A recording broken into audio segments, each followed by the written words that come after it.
Hello viewers, I'm your host Uzma Jafri with another episode of South Asia Focus. Let's begin the show. As COVID-19 pandemic has crossed the 15 million mark across the globe, countries around the world have upped their efforts considerably to contain the spread of the virus. India has been consistently working on developing a robust infrastructure that could help it in present and in future. The World Health Organization feels that India can deal with the situation despite registering rapid rises every day.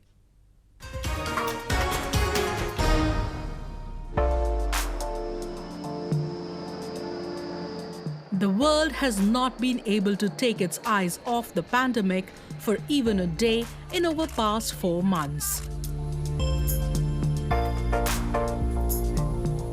The countries have optimized all their energy and resources into containing the health crisis, which has not only rendered a massive economic blow to the world, but has claimed over 630,000 lives too.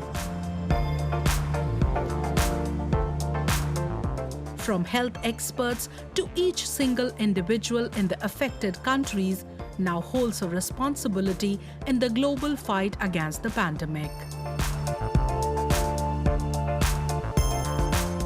Indian Prime Minister Narendra Modi says his country has tried to make the fight against coronavirus pandemic a people's movement. The COVID-19 pandemic has severely tested the resilience of all nations. In India, we have tried to make the fight against the pandemic a people's movement by combining the efforts of government and civil society. India's premier All India Institute of Medical Sciences, that is AIIMS Hospital, initiated a plasma donation drive in collaboration with Delhi Police. Plasma is a component which, once extracted from blood and separated from the red blood cells, can be used to treat the patients with weaker immunity. A few plasma donation banks too have been floated to extract the plasma from recovered patients.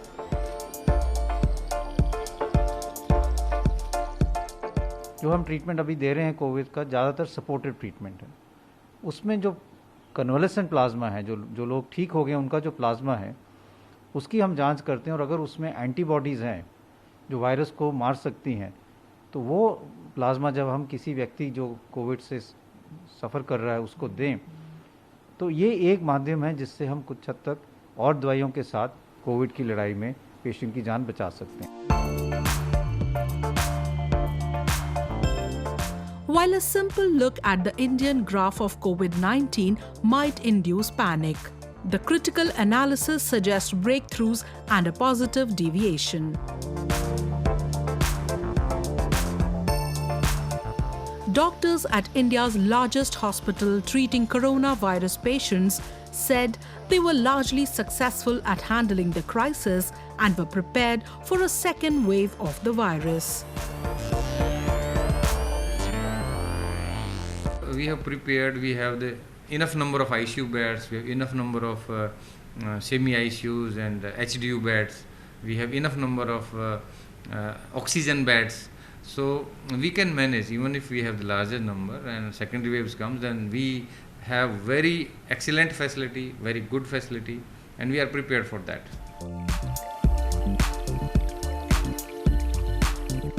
The hospital has been at the forefront of Delhi's fight against the pandemic, having treated over 6,000 patients suffering from the COVID-19 disease caused by the novel coronavirus. Meanwhile, the government of India has instructed that no school children will participate in the Independence Day celebrations this year.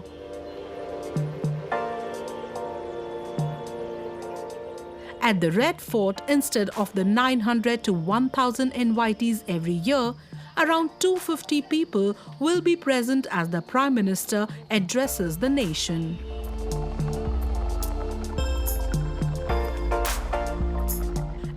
of the everyday spike, India has also cancelled the Amarnath pilgrimage, in which around 600,000 pilgrims go to cave shrine of Hindu Lord Shiva in Himalayas in its Union Territory of Kashmir.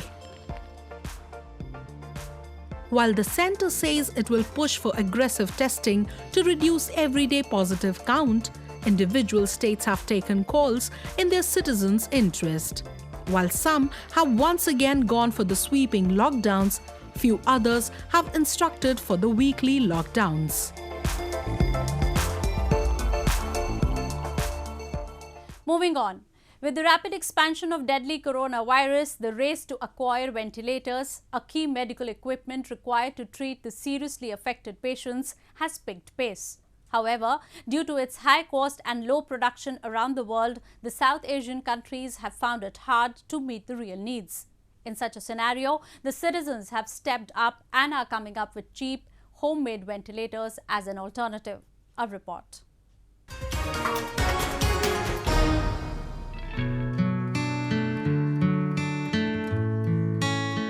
A team of high school girls in Afghanistan's western city of Herat have built a prototype ventilator that they believe will ramp up their country's fight against deadly pandemic, which has already claimed over 1,200 lives. Mostly based on a design from portable ventilator developed by Massachusetts Institute of Technology, the ventilator will cost as low as $700 against $20,000 for a traditional ventilator.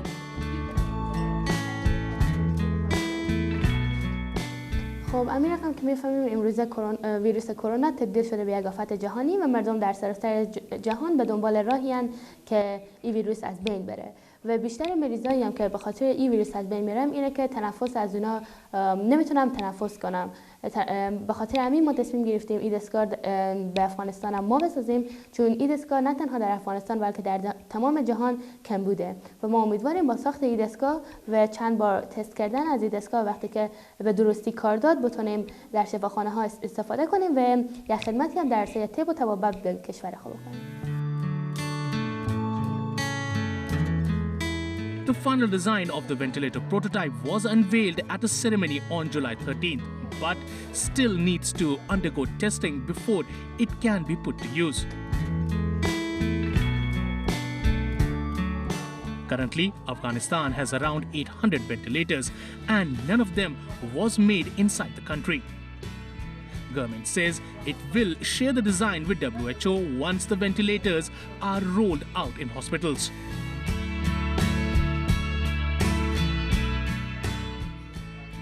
Earlier, an Indian startup too had come up with the cheap ventilators for the exclusive treatment of COVID patients. The Indian company claims of delivering a ventilator in a cost nearly 7 times cheaper, with its cost a little over $2,000 against the traditional cost ranging between $13,000 to $20,000. ये full fledged ICU ventilator है, पूरी तरीके से ICU में इस्तेमाल किए जाने वाला वेंटिलेटर बना रही है। इसके अंदर अलग अलग मॉडल्स भी है। अभी जो हम वेंटिलेटर बना रहे हैं वो कोविड स्पेसिफिक है, यानी कोविड के पेशेंट के लिए स्पेशली डिज़ाइन किया गया है। Currently, India has around 30,000 to 50,000 ventilators. The country has escalated imports since the outbreak, but its affordability has become a challenge for a commoner.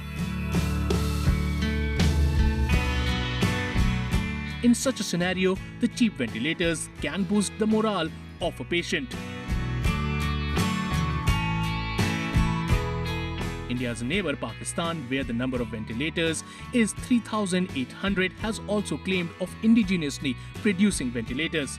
Its Prime Minister had recently inaugurated 12 ventilators in a facility which promised to produce hundreds of more in coming times.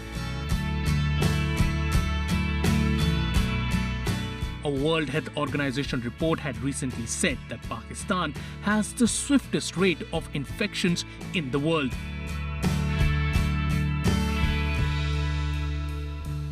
Moving on to Balochistan, the largest and the resource-rich province of Pakistan, which has been torn apart by decades of civil strife, with locals demanding political and economic autonomy. Balochs say Pakistan has systematically stifled voices that tried resisting its military and material campaigns in the region. They have been carrying out protests world over to educate the international community about what they call a state-manufactured humanitarian crisis in Balochistan.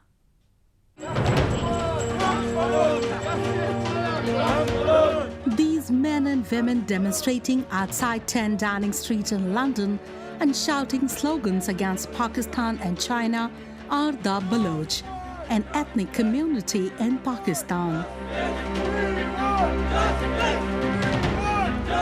The floats they are holding have the name and picture of Brahms, a 4-year-old infant who had become the face of widespread anti-Pakistan protests in and outside Balochistan after her mother was killed by infamous death squad in southwestern region of the province on 26th of May.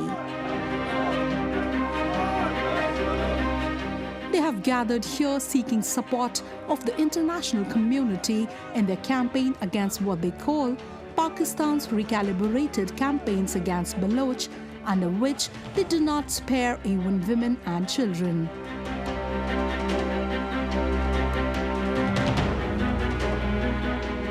They are trying to force the local population either to leave their houses, their villages, to migrate somewhere else, or to get killed at the hands of Pakistan army and their death squad. The Balochs call Pakistan an occupier, and they have been demanding sovereignty. They say the Pakistan Army and spy agencies, the ISI and military intelligence have been carrying out genocide to muzzle the voices of dissidents. A number of Baloch activists also accuse China of increased violence in the region. They say Pakistan, which is under massive Chinese debts, wants to pay Chinese back through land and resources. And hence, it is following both Chinese suggestions and instructions in the best of spirit. Pakistan has completely cleansed villages and territories that created obstructions in China's flagship project of China-Pakistan Economic Corridor. As per Baloch accounts, state-sponsored violence, abductions, torture, killings have become a new normal in Balochistan. Around 53,000 Baloch have disappeared till date. Some under suspicious conditions, some in broad daylight. The state hasn't spared women and children. Discovery of mass graves speak volumes about the treatment they are given after being picked. They want to frighten the whole Baloch community by killing innocent Baloch women, attacking houses, so that people feel insecure. Once people feel insecure, they think the people will ask Pakistani army to come and establish the security of the region, but they are wrong. Baloch people know all these death squad people are supported, backed exactly from ISI centers. They are Pakistani goons. Baloch say they have resorted to a multi-pronged strategy to reclaim their rights and honor. However, with little political support and limited resources at hand, they say only international intervention can help their movement gain strength.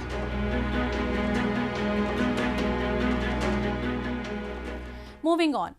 The world is seemingly moving towards a new global order, especially after the outbreak of COVID-19 and China's increasingly belligerent attitude towards its neighbors.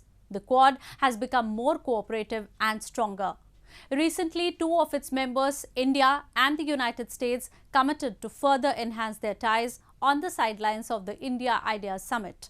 While India is seeking investments from across the world, its close allies have called it a reliable investment destination with even better future prospects.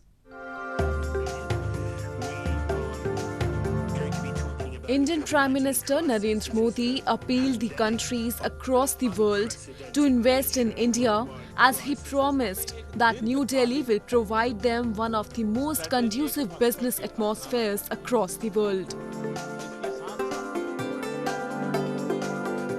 In a virtual summit that principally focused at the bilateral ties of India and the United States, PM Modi said that India is the destination which the entire world is looking for. India is contributing towards a prosperous and resilient world through the clarion call of an Atmanirbhar Bharat. And for that, we await your partnership. Friends, today there is global optimism towards India. This is because India offers a perfect combination of openness, opportunities, and options. Taking an indirect jibe at neighbor China, whose reputation has taken a beating across the world for its anti-people policies and several attempts to secure all-round gains including economic and territorial, Modi said that India celebrates both people and governance.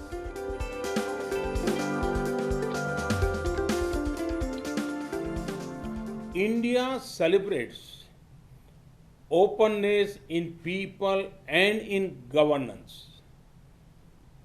Open minds make open markets.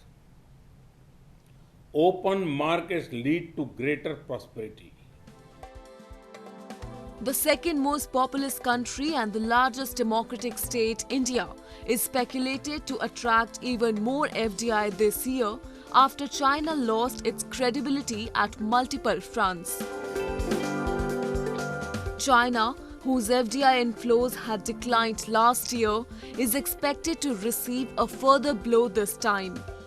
And it is not just about its alleged complicity in the spread of COVID-19 pandemic, but also its immoral objectives of gaining intellectual property rights and technology that have cautioned other countries.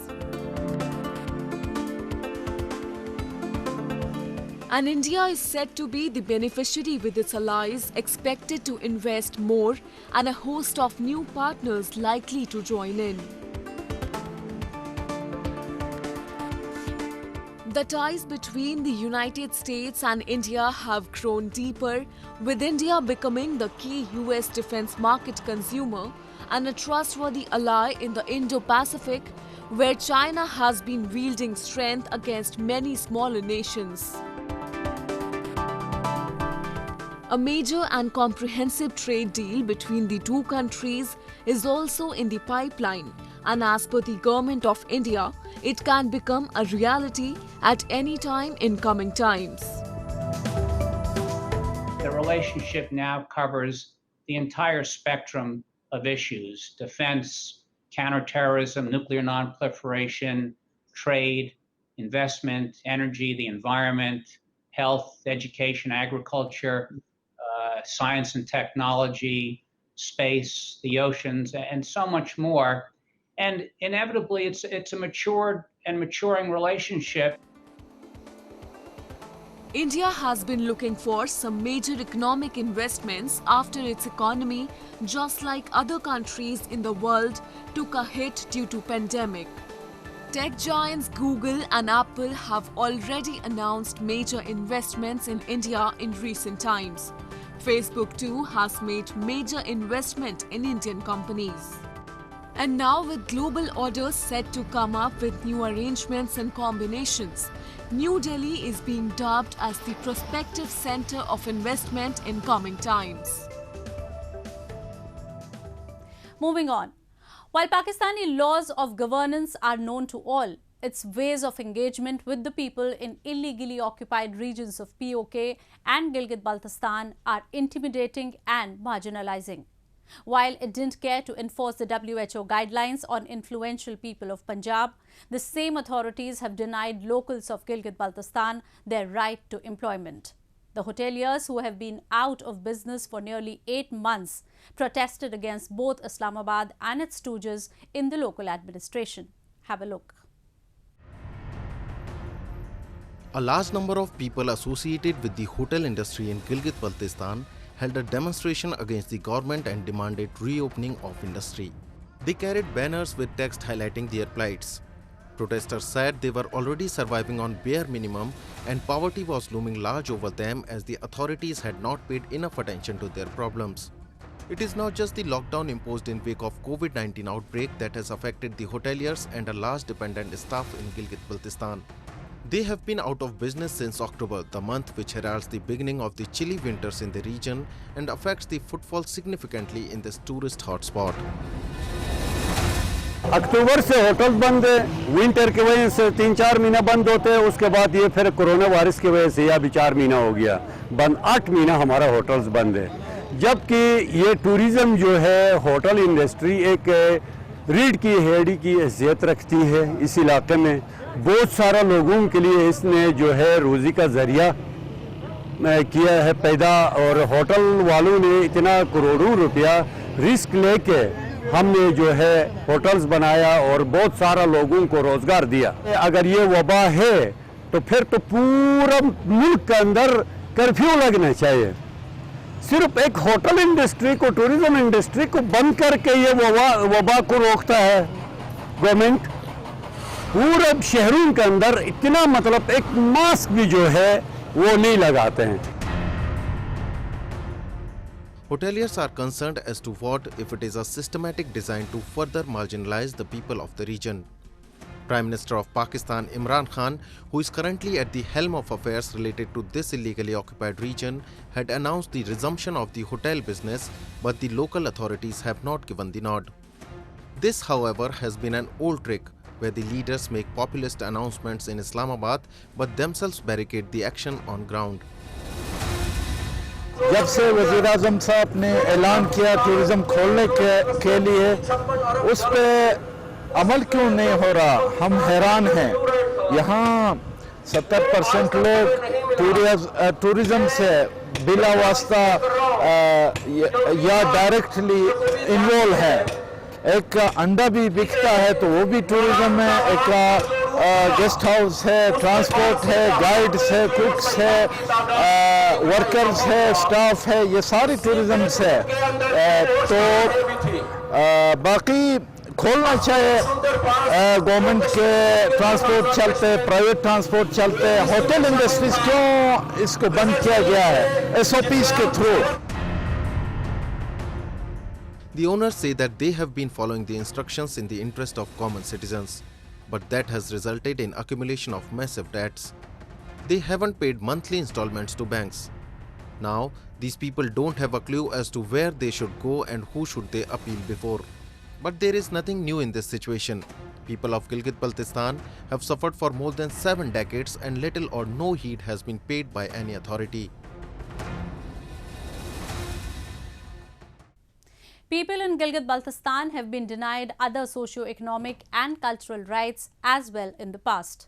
With that, we come to the end of this week's episode. See you next week. Goodbye and take care.